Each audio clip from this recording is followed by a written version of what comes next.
Let's do some unboxing.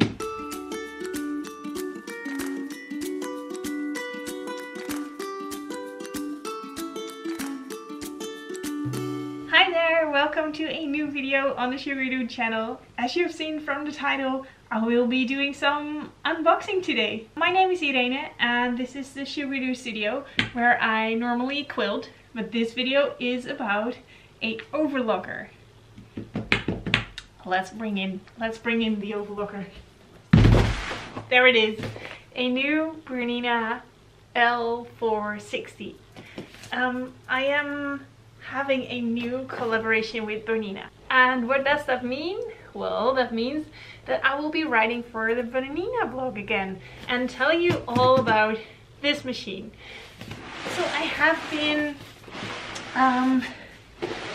doing some sewing, clothing sewing on the side as a hobby, and I borrowed a overlocker from my friend Sanne, and well, at first I thought, well, I don't need an overlocker, I can do a kind of a stretch stitch with my Bernina 770. That's fine. That was fine until I tried an overlocker. Yeah, so then I thought, that's awesome. If I want to go forward with this cloth making, it would be awesome to work on a real overlocker. So Bernina agreed that that was a good idea, so we came up with a plan. So I am going to unbox this and give it a try, and then I will share with you my experiences on the Bernina blog. So that's what's going to happen. So let's open this up. There we go.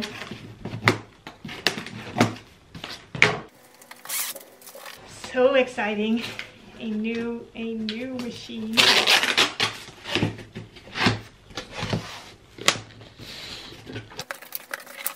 What do we have here? Maybe I'll put this one over there. We have a guide and another guide. Maybe that's in 2 languages.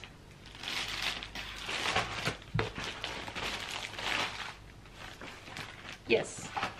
So there is a French guide and there's a Dutch guide. My French is not so so perfect, or mostly non-existent. So let's stick with the Dutch guide. Then there is, I think, maybe a machine cover. Feels like a machine cover. Looks like a machine cover. Yes, that is perfect for keeping your machine somewhat dust-free when you're not using it. Then I have an extra accessory, the blind stitch foot, that I would love to try out. So I got that with the machine. Power cord. Oh yes, this is a, we should also have this on our quilting machines and sewing machines, a thread cutter bin. So a bin that, because a serger overlocker cuts the fabric while sewing, so it trims off the fabric and then you can catch it in here. So not really a thread catcher, but more like a fabric catcher. Ooh, a little box with toolies. So a little box with accessories. Some spool caps. No, not spool caps. What is it? Yeah, it's a spool, right? Where your thread is on. Yes, these ones you use, I believe, to cover your spools. I'm quite new to overlocking, so I know you also have these with a sewing machine. I will figure out what you use this for and show it show it sometime. Some oil and toolies in a handy little box. So now time to get out the machine, I think. Oh no, there's more accessories. So here we have a slide-on table to make your working space a little bit bigger. A knee lifter. I also have this on my Bernina 770, and I don't really use it because I have my machine quite high on the table, so then it would be odd to lift my knee and press the knee lifter. But maybe for this it's really handy. I'm not sure. The foot pedal. Yeah, pedal it's called, I think. The same as on the 770 and the Q16. So that is really nice and convenient. Also the power cable is the same as on the other machines. There we go, that is one empty. And then the big one. Ta ta ta ta!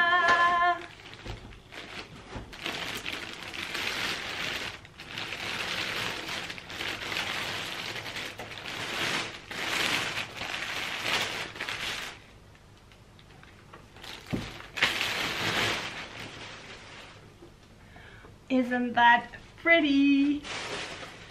Oh, lovely. That's so cool. Let's peel off this little safety plastic. And this bag over here. That looks good. So this one will go in there.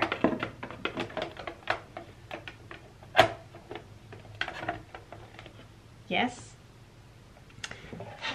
And this one will go over here. Ta-da! There it is, the L460.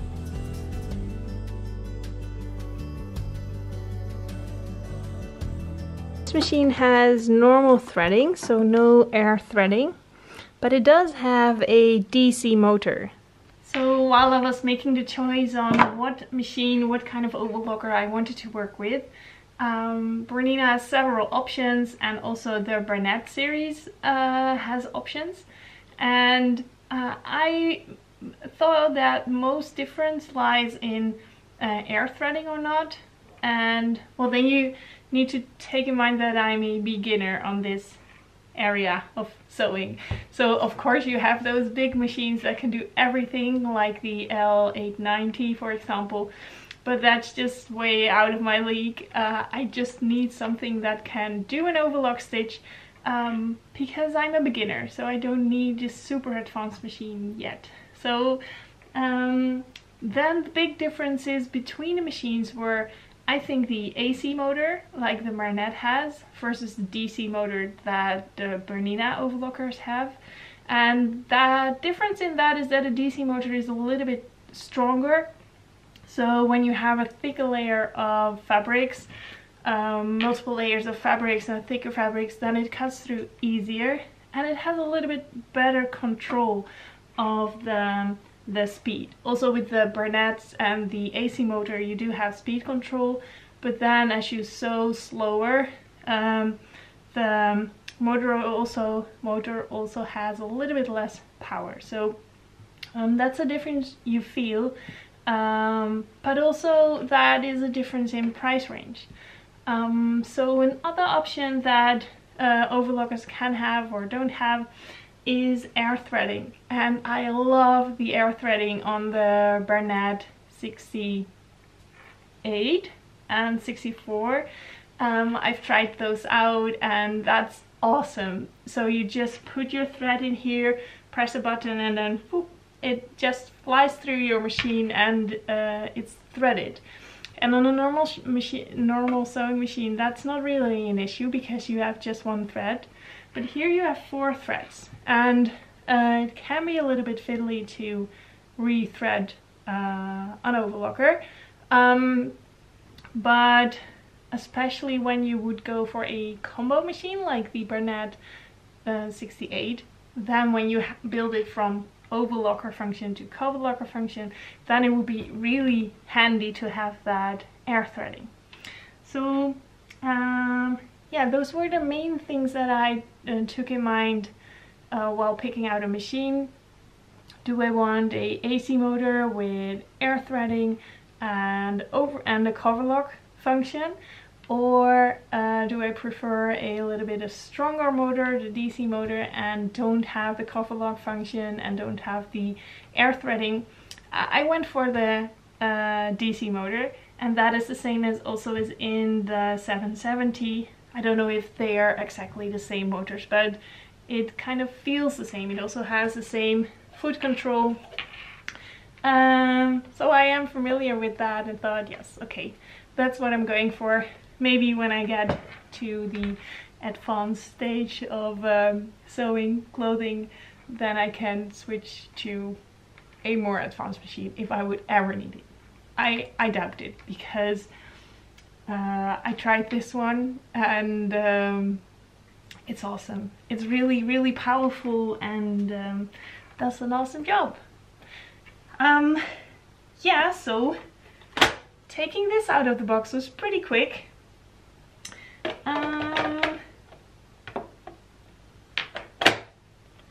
And now it's time to take it for a test spin. I cut out some clothing, dresses and shirts for Ella.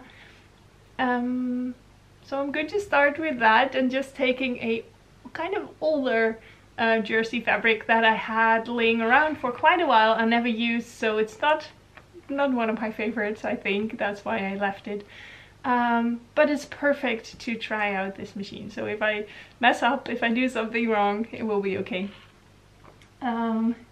Using an overlocker is a little bit more definite than using a normal sewing machine. I have a little sunshine issue over here, so that's why I'm sitting on this side. It's lovely weather outside, but it's quite bright, and I don't have my sun blocking screen at my window light. Can you see? I have this lovely light, lovely windows in my ceiling, but it's too sunny now. But I guess, yes, this is also a great spot. What to do now? What to do now? Foot pedal and power. And then I think I am good to go. Oh, well, thread, of course. So there we go, some thread. Well, you have to have your thread 4 times because a overlocker uses four threads at the same time, or less. I have to learn all about these stitches and options. Yes, so here are a few threads still hanging from the test run at where they made the machine. So when I untangled these, yes, there we go, then I can tie these ends to my new thread. It's a first great thing I learned about overlockers, that you can tie these together and then pull it through. That means you don't have to re-thread the machine. You can just use the threading as it already is. There's one.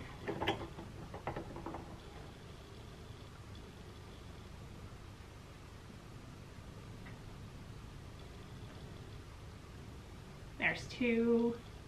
oh well, I'll take my time and show you when I pull them through.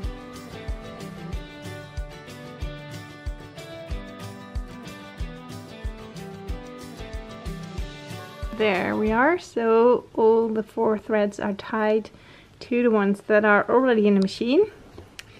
Then I need to lift my foot, and I think gently pulling. Oh well, no, my needle is down. Needle, you need to go up. Okay, yes, needle is up.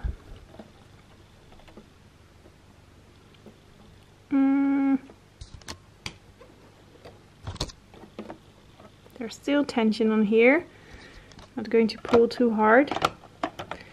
Let's see.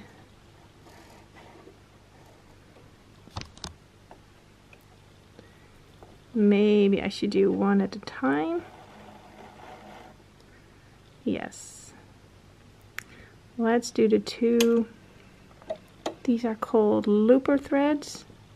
The red one and the blue one. There we go, there we go. That is 1. And there's 2. Okay, so we have 2 white threads.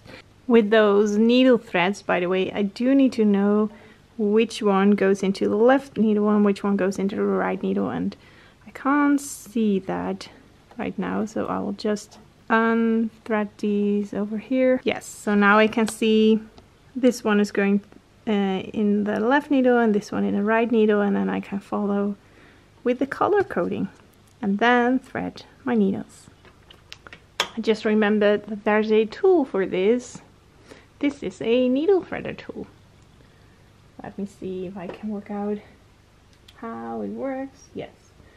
So we put this in here. That should go to the left of everything, I think. Oh, I'll just leave it there for now. Then the other one. Yes, it should go to the left. That really is a super handy tool. Let me show you up close. So here you have a little hook to pull the loop through, but to get that loop through your needle, there's a tiny metal thingy in here. So what you do is you place your thread in here, just leave it hanging, and then you'll put this on your needle, and then you slide it down until you reach the eye, and then push. And there you have a tiny thread loop at the back. Then should catch it with the hook. Well, my finger might be easier. Oh no, the hook is a tiny bit twisted. So maybe I twisted the thread before I pushed it through. Oh, there we go. And then you pull it through. That's really nice. Oh, and of course, everything that I just talked about is nicely explained in the user manual. Yeah, so I will study this, I think, tonight. I thought I would remember everything from the demo that I had. But there's a lot more to it. Yeah, so this is quite useful to go through. So yeah, but for now I think I'm almost set up. I just need to know where these threads should go. I think they should go underneath the foot, but we also have the knife over here. So let's see how we get them there. Ooh, that went pretty well. Okay, this feels good. Have my threads on this side. Yep, I think that's nice. And the other thing that was in the user manual is this. And I think I will do, I don't know, a video or maybe a blog post about this, because there's a lot of stitches on here and it explains the settings you need to do on your machine to make those stitches. But the first question I have is, when do you use what kind of stitch, and what's the difference? And why would you need so many stitches? So that's a Q&A that I would ask myself. So let's just put in the settings for this top one. Everything is on 4. I think we're good to go.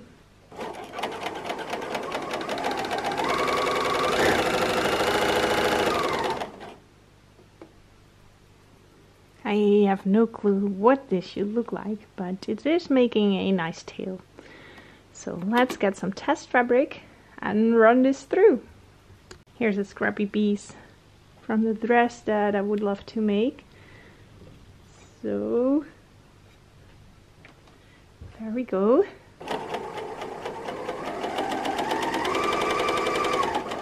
It is cutting, as you can see here.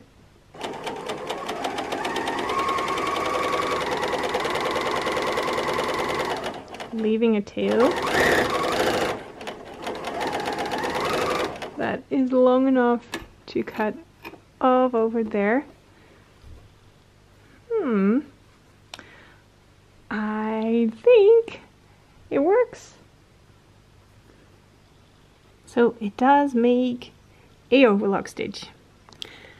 Yeah, so I think I'm just going to experiment with this and see if this is good enough or if I need to make adjustments, because I see some kind of loops. It looks a little bit loose, but that might be too much for this unboxing. I think I've already talked a lot in this video.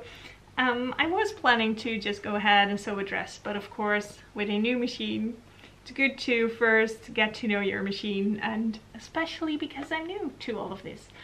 I have made some clothing on my normal sewing machine and some on a overlocker, but yeah, this is a new sewing machine, so I do feel a little bit insecure, which I did not quite have with the 770 because I was really quickly familiar with it. But maybe doing the first try run on video makes me also a little bit nervous.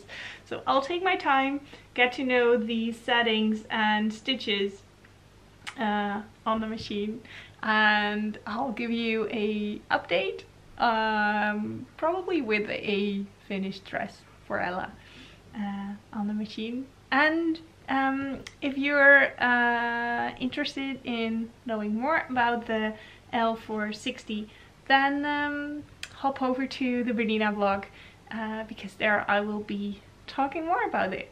Okay, wait. I did some off-camera test runs. Here you can see the scrappy fabrics.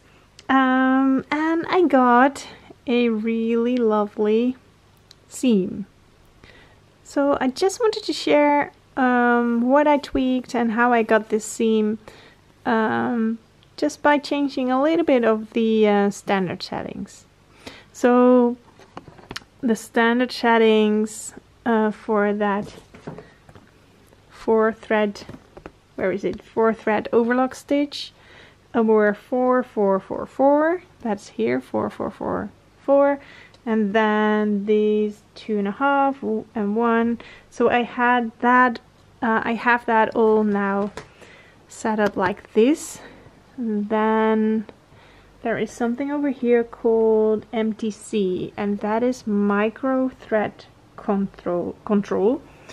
And I'll show you what it does in a sec, because that's one of the two things I changed to get a perfect seam.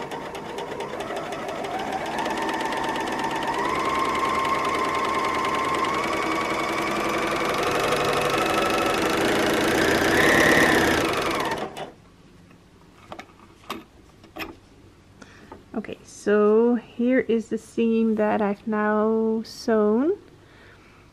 So this is with the standard settings. But what I see then is, don't mind my fingers, I just worked in the garden for a little bit. I see those tiny loops over here.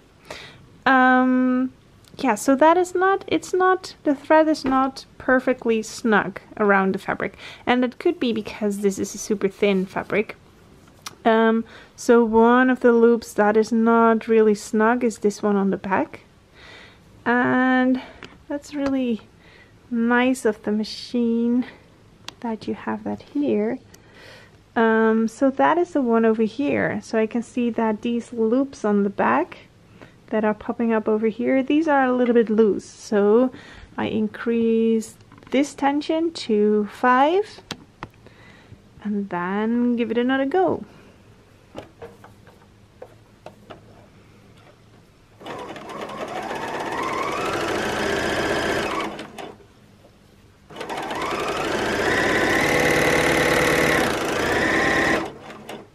So there we go.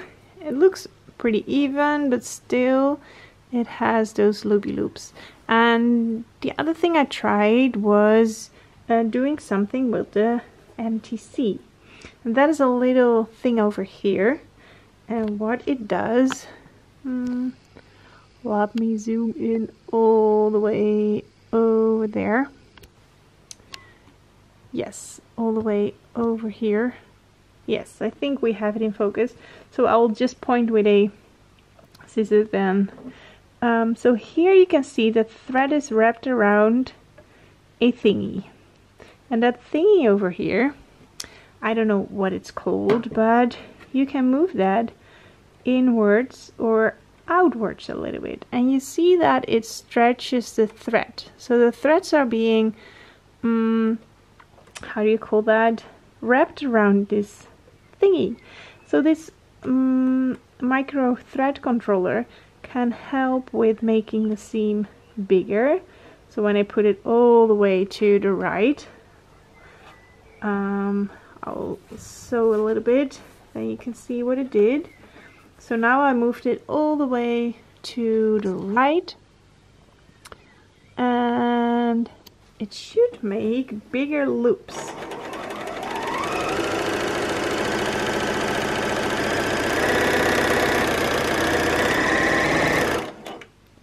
Yes, so that is perfect.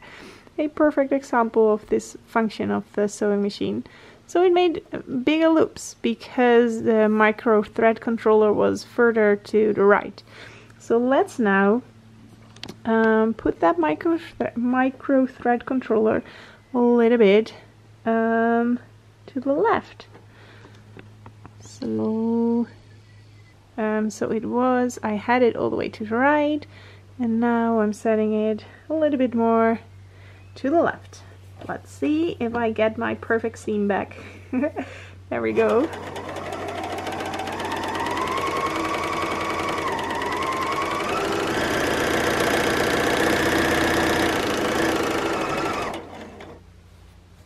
Well, that looks good. It's all nice and snug. It's still stretchy. Perfect. That looks and feels really good. So I guess for this fabric, this is a great stitch. So that really looks like a lovely stitch. So that means that I can start sewing a dress for Ella. Really happy that I took some time off camera to just play with this and try it out. So now that I can show you from the machine basic settings what I changed without knowing too much about the machine, but just looking at the icons on the machine makes it already pretty intuitive to work with this. So I will take time to go through the manual, yeah, to learn more about this, and probably also about troubleshooting, or everything went perfectly well right now, but when something goes wrong or something is not working as I expect it to be, I've no clue yet. So I'm super happy. I'm so thrilled with this new machine. I'm super happy with it, and I can't wait to sew all the things and make loads of t-shirts and shirts and dresses and sweatpants and sweaters for myself as well. I love sewing with knit, so then this one is awesome. Awesome machine. Okay, so now I'm really going. Thank you so much for watching, and yeah, I'll be back next week with a new adventure here on the Shoe Review channel, and we will be back to our normal quilting videos. See you then. Bye.